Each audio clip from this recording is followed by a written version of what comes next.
Shabbat Shalom. So, if anybody's lacking a copy of the text, I do have one next. One if somebody needs it. Okay.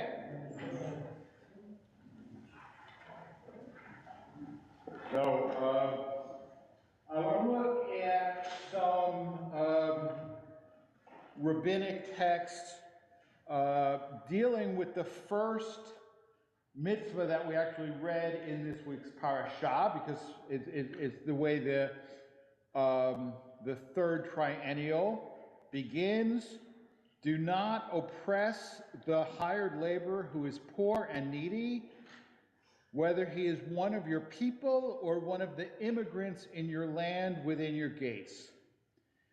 Give him his wages in the daytime, and do not let the sun set on them, for he is poor, and his life depends on them, lest he cry out to God about you, for this will be counted as a sin for you. Okay, so according to halakha, you actually have to pay a hired laborer their wages every day at the end of the day, right? And the Torah says, because his life, he's poor, his life depends on them, right? So, a couple questions, right? I mean, how do you know he's poor? And what does it mean to say his life depends on them, right? So we have Nachmanides, medieval commentary.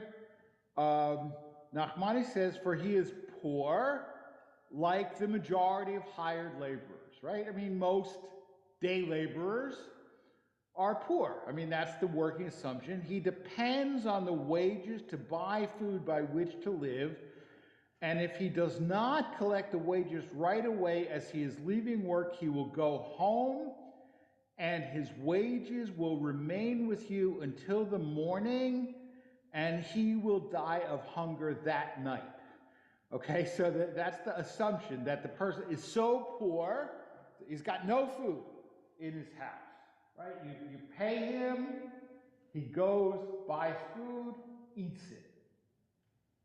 You don't pay him, he has no food, and he's going to die of hunger that very night. Okay? So, and then, but there's another, because it says his life depends on them, but the literal meaning of the verse is he hangs his life on them, right? So why does he climb a ladder or hang from a tree or risk death, right? Because some jobs are dangerous, right? Some jobs are dangerous. I mean, if you're a day laborer, you're climbing, right? But if you're, whatever, police officer, firefighter, soldier, dangerous job, right? Why do you do it? For your wages, right? His life depends on them. If you deny a hired laborer his wages, it is as though he takes his life from him. Okay, and so this is from the Bavli, from Bava Metzia. I think this is pretty straightforward, right? I mean, the assumptions may be questionable, but the meaning of the text is pretty straightforward. Now, here is a story from Bava Metzia about treating workers fairly. I love this story. I mean, I love this story, and I should tell you, I come from a union family, right? My grandfather was a member of the Printers Union in New York City. My mom was a teacher. She was a member of the Teachers Union. She went on strike on occasion. And actually one summer I worked in a warehouse at Great Adventure. It's now Six Flags Great Adventure, but it was not Six Flags Great Adventure yet. It was simply Great Adventure. And I was also a member of a union. Okay, so we are a union family. We look for the union label. All right, so here's the story from Bava Metzia. Some porters working for Rabbah bar Bar Hana broke a jug of wine. right? They're carrying wine, they drop it, break it, spills all over the place. So he seized their clothes, right? Why did he seize their clothes? Compensation for the wine that they broke. So they came before Rav, and Rav said to Rabba bar Hana, give them their clothing. Rabba bar Hana said to him, is this the law? Right? I mean, are you giving me a psak, a Torah ruling? Because if you are, I'll follow it. Is this the law? And Rav said, yes, because of the principle, you should walk in the ways of the worthy. Laman telech b'derech tovim. This is from Proverbs. Right, quote me the law. Yes, you have to give back. You should walk in the ways of the worthy. He gave them back their clothes. And they said to him, we are poor, and we troubled ourselves to work all day, and we are needy. Do we receive nothing? Right? In other words, right? So he took their clothes as a compensation. Rav said, give them back. But Rav Bar Hana didn't pay them, right? He said, I got to pay you for destroying my merchandise, right? It's bad enough that I'm not going to get compensated for the loss you caused me, but I still got to pay you for the work you did. That is like of negative value to me, right? I was better off before you even started working, right? So Rav said, go give them their wages. He said to her, is this the law? And Rav said, yes, you should keep the ways of the righteous. Derech tzadikim tishmor. Okay, so you guys are not rabbis, so nothing like weird may jump out to you from this text, but does anything jump out to you from this text? Okay, whether you agree with it or not, whether you like it or not, whether you think it's fair or not, right? Something jump out to you from this text.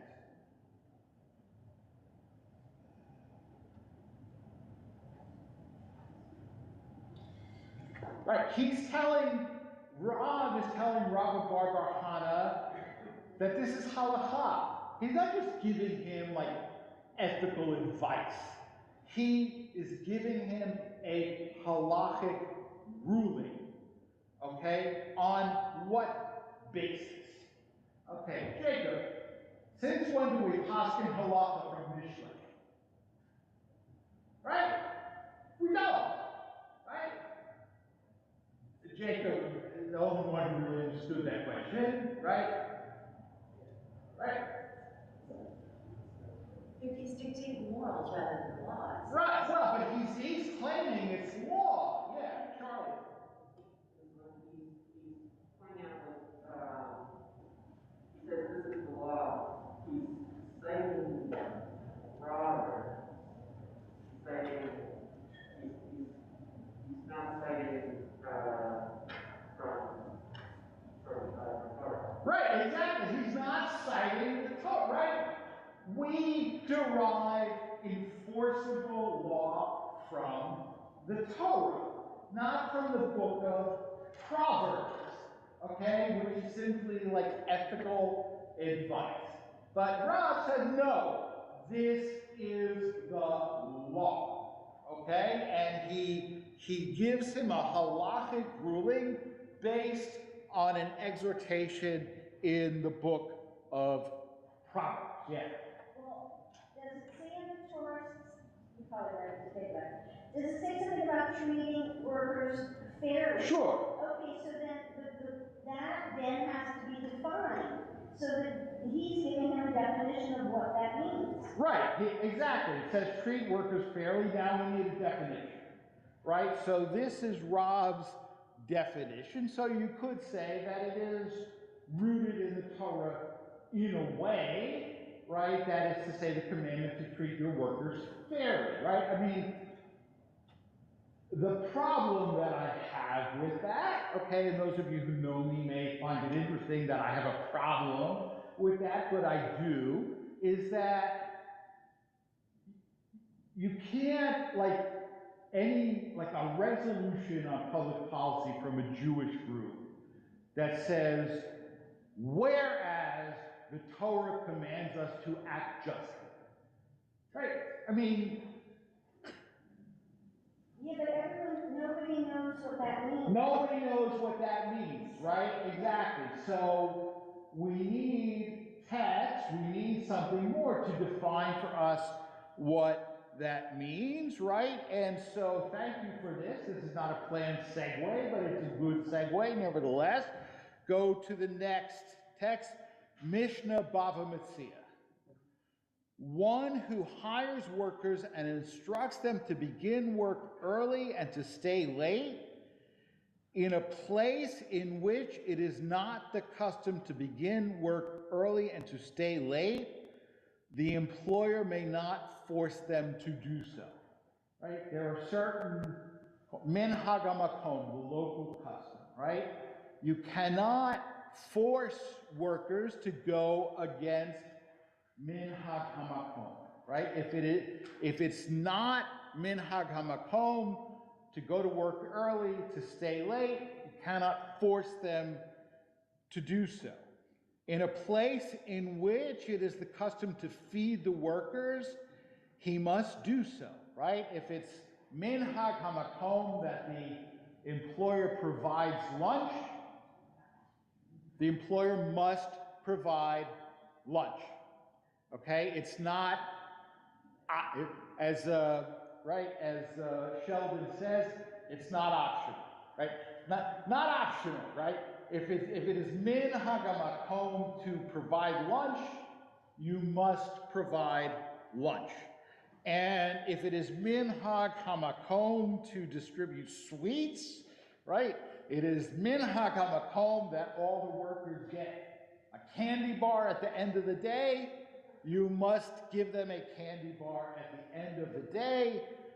Everything goes according to the custom of the land, right? Hakol lefi minhag hamakom, right? And in a certain way, I mean, certain professions that still is the way it works, right? I mean, it is an assumption that, right? That, I mean, it is an assumption that if you hire a high holiday cantor, they start with the Torah service.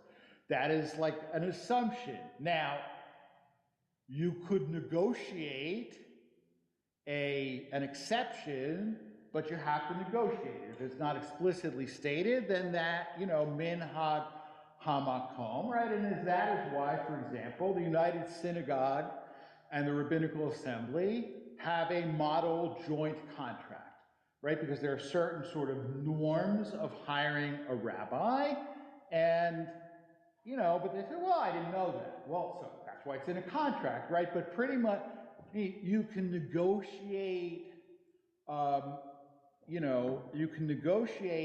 changes, but generally, every rabbi has more or less the same contract in terms of like vacation, fringe benefits, not salary. Right? So, Michael, did you? Does that mean that either A, that if you're an employer, then it is in your best interest to either A, set up shop in a place where those kinds of stipulations aren't enforced, or B, if you're a group of employers, then it would be in your interest to collude together to change the minhag to a more restrictive. Okay, so the second, you can't collude to change the minhag because the minhag is the minhag. All right, your first point, I actually agree with you, right? That it might induce an employer to move their operations to a place where the local minhag is less pro-labor, right? And I absolutely agree with you. I mean, real life, for instance, right? So a few years ago, there was a campaign to raise the minimum wage in Montgomery County to $15 an hour, and Jews United for Justice asked me to testify in favor of that bill to the county council, and I said no because I'm not in favor of the bill. And they said, why not? I said, exactly that. If you raise the minimum wage in Montgomery County, it will encourage people to move jobs to Frederick County or Prince George's County or across the river. If we have a statewide or region-wide minimum wage, I'm absolutely in favor of that, but I'm not in favor of doing it on a county or local basis, because exactly that, okay? Exactly that. So, you don't want to do things that encourage people to not do business in, in your area, like, I don't know, have a raid on your plant and arrest 450 people, many of whom are here just on business trips, right? That discourages people from setting up business in such a locale, right? So yeah, absolutely. But you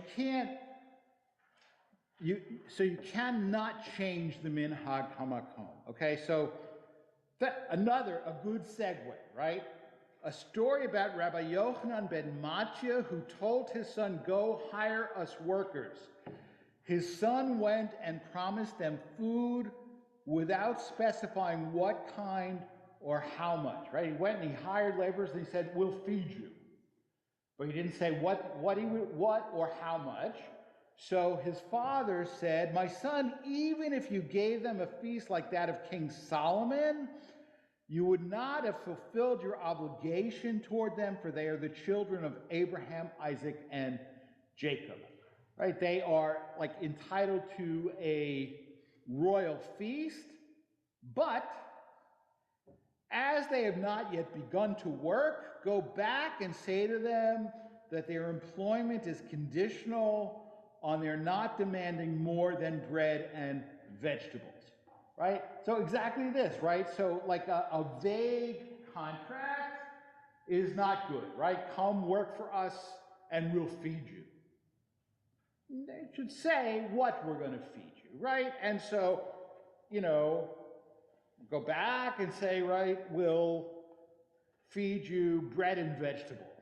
And that's it, right?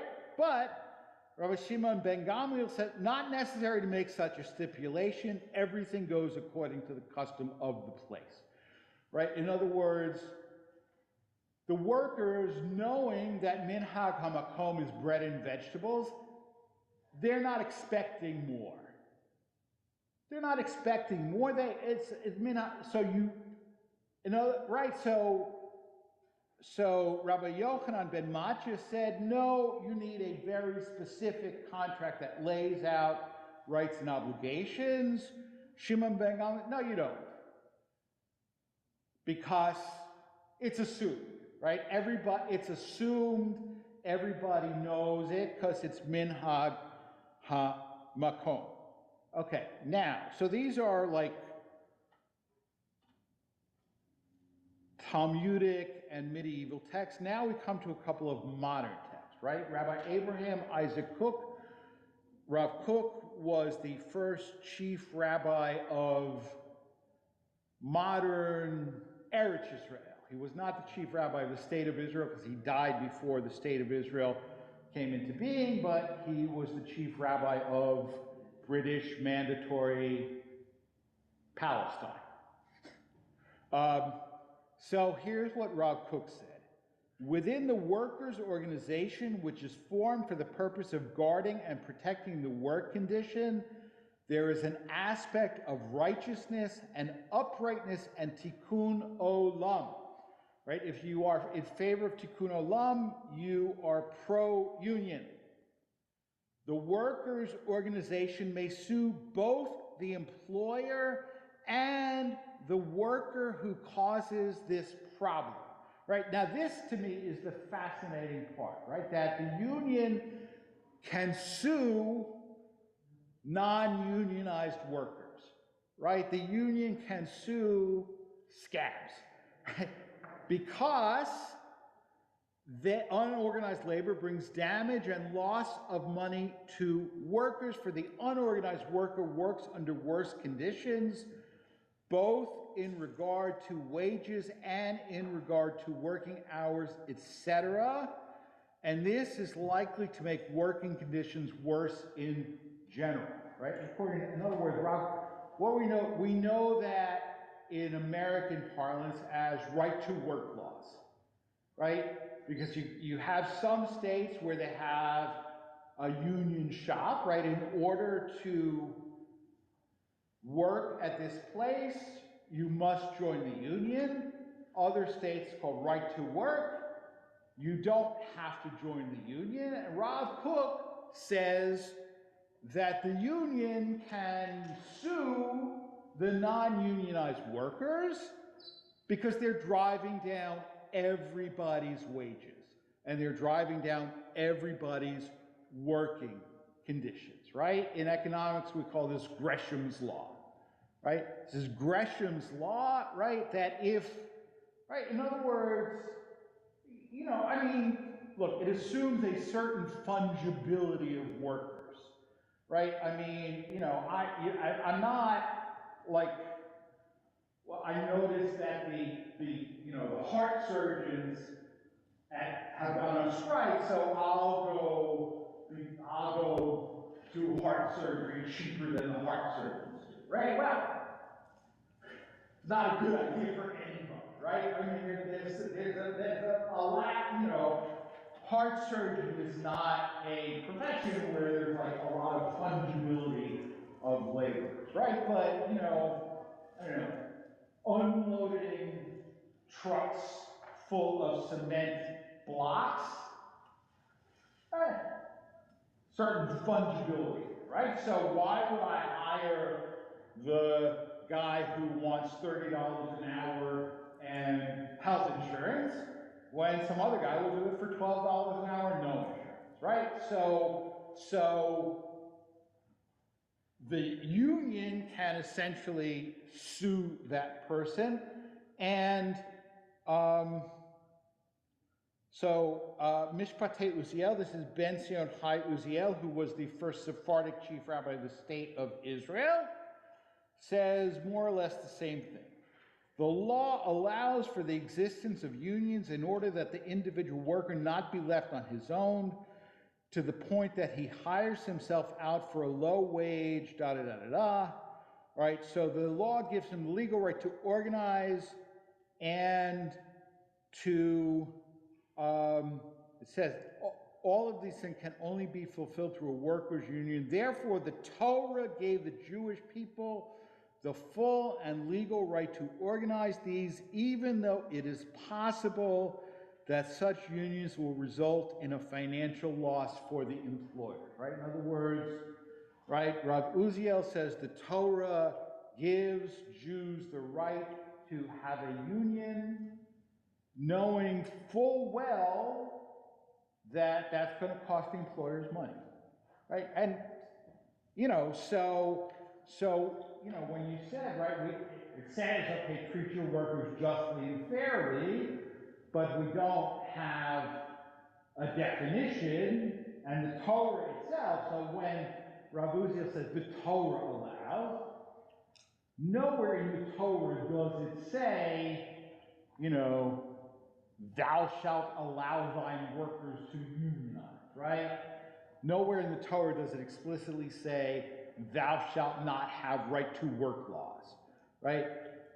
Doesn't explicitly say, thou shalt not hire a scab, right? But it says, treat your workers justly, and these are the implications and the definitions, right? That, so basically, we say, what, if you have to boil it down to a couple of principles, like the first principle is local custom prevails, right? Local custom prevails, and there's a dispute whether that's assumed and therefore not necessary to write down, or whether it should be written down. But in either case, right, they both agree that local custom prevails. You could negotiate for better than local custom, but you can't negotiate less than local custom, right? So, you know, local custom prevails, and workers have a right to unionize, and workers have a right to prevent non-union workers from working alongside them or taking their jobs because that depresses wages for everybody. Okay, Shabbat Shalom. Yeah. Can you turn the recorder off? Oh, yes. So it is local custom that the rabbi stops the recording.